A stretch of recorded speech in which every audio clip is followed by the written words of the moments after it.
Saya mempersilakan dari Universiti Sultan Zainal Abidin Yang Berhormat Muhammad Adib Aiman.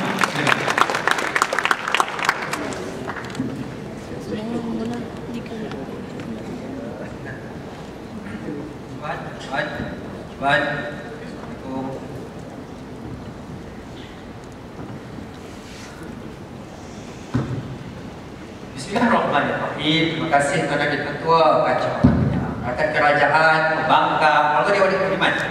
Assalamualaikum, salam sejahtera, selamat bersidang semuanya. Datuk-datuk sekalian, pertama, kes kerajaan pembuka pada hari ini bermula masalah dengan Datuk Ikhwan apabila isu yang dipilih oleh beliau adalah isu pembinaan. Masalahnya Datuk sekalian, persoalan pertama, isu pembinaan ini langsung tidak dekat dengan pengguna Malaysia satu Malaysia, hanya pada kontraktor dan pada orang berkaitan dengan pembinaan sahaja.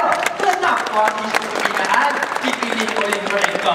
Jauh dengan isu asas perdebatan pada hari ini untuk memilih negarakan barang kawalan, industri barang kawalan. Sebab itu kami tidak setuju dengan isu mereka pada hari ini nak bincang isu pembinaan. Kami lebih suka untuk berbincang dengan isu lebih dekat dengan pengguna. Pertama, isu pada hari ini kita dapat lihat apabila isu sorok gula tiada untuk digunakan, isu barang kawalan yang disembunyikan, itu yang pertama. Yang kedua, isu barangan yang lebih banyak dijual kepada penghilang yang banyak tinggi harganya penjualan berbanding pengguna, sehingga kadar 100 juta tan, 90 juta tan dijualkan kepada penghilang. Itu isunya, isu barang kawalan yang dekat dengan pengguna. Dan saya mohon Datuk Izzat jawab pada hari ini, kenapa isu pembinaan jauh pada pengguna sama sekali, langsung ada kaitan dengan rakyat Malaysia hanya tertentu sahaja. Adakah ini diskriminasi mereka dan sekalian? Yang akhirnya pada hari ini, apabila ada kelembapan dalam industri perumahan dan juga ada kerugian, terus nak hak milikkan negara. Letih Datuk. Kerana apa Datuk? Isu kelembapan ini bukan isu kes mereka semata-mata. Banyak faktor Datuk. Faktor integriti ada jawapannya. Faktor kes kesehatan apa boleh jadi faktornya.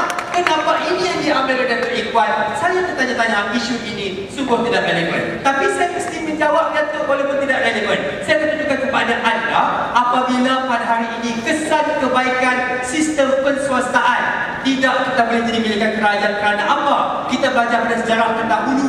Kita dapat lihat kes saya akan ceritakan kepada anda, kes LLN kepada TNP kerana apa Datuk? Kes penswastaan Petronas kerana apa Datuk? Semua itu untuk bantu kerajaan menjawab kes mereka. Kalau kita menjadikan hak milik negara, mengkerajaankan sistem kita pada hari ini, barang kawalan ini akan jadi lebih teruk Datuk. Yang kedua, akan tunjukkan kepada anda mekanisme sedia ada yang boleh mengawal semua masalah mereka. Yang ketiga, kami akan tunjuk kepada anda, kalaulah pada hari ini kita mengkerajaankan atau memberikan kepemilikan negara kepada industri barang kawalan ini, kesan buruk akan berlaku.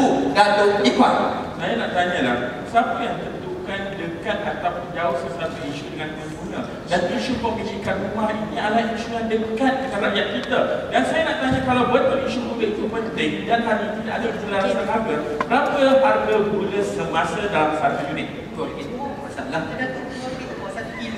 Semua orang tahu Datuk. Tapi persoalan saya jawab kepada mereka, siapa yang tentukan dekat ke jauh? Saya tentukan. Argument saya telah beri kepada anda.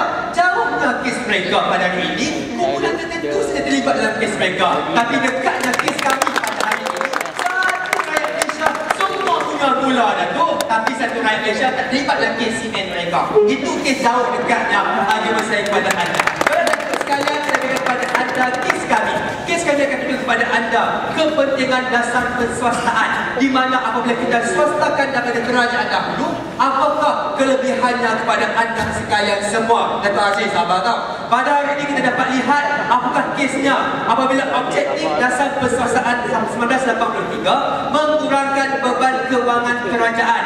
Itu kesnya. Yang akhirnya dahulu dikenali sebagai lembaga elektrik negara, sekarang elektrik. Lembaga elektrik negara ini merupakan nama lama, merupakan satu agensi kerajaan sebelum diswastakan. Yang akhirnya kerajaan ketika itu mengalami kerugian sebanyak 73% akibat terpaksa dipaksa untuk menyarah segala kos pengeluaran dan juga pembiayaan lembaga elektrik negara. Jalan mudahnya untuk kita sama-sama meningkat dan merancangkan ekonomi mereka ini, kita tunjukkan kepada anda apabila dia ambil alih TNB, maka rancanglah ekonomi kita pertumbuhan sebanyak 78% dalam masa 5 tahun TNB dijalankan. Itu rancang ekonomi mereka.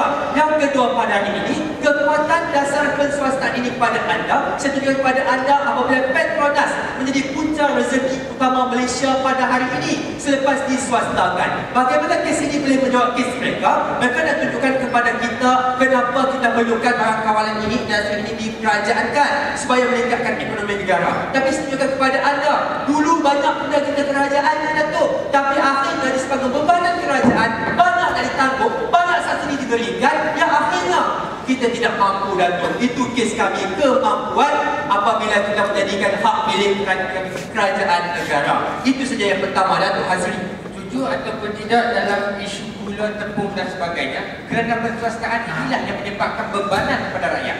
Tidak setuju Datuk, sebab kita tak swastakan lagi gula ni Datuk. Kita masih lagi dekat bawah kerajaan. Kita ada kawalan, ada harga ceiling, ada harga lantai, swasta ikut datang mana Datuk pada hari ini. Yang akhirnya kami tunjukkan kepada anda mekanisme untuk mengawal yang pertama. Yang kedua pada hari ini, status quo negara.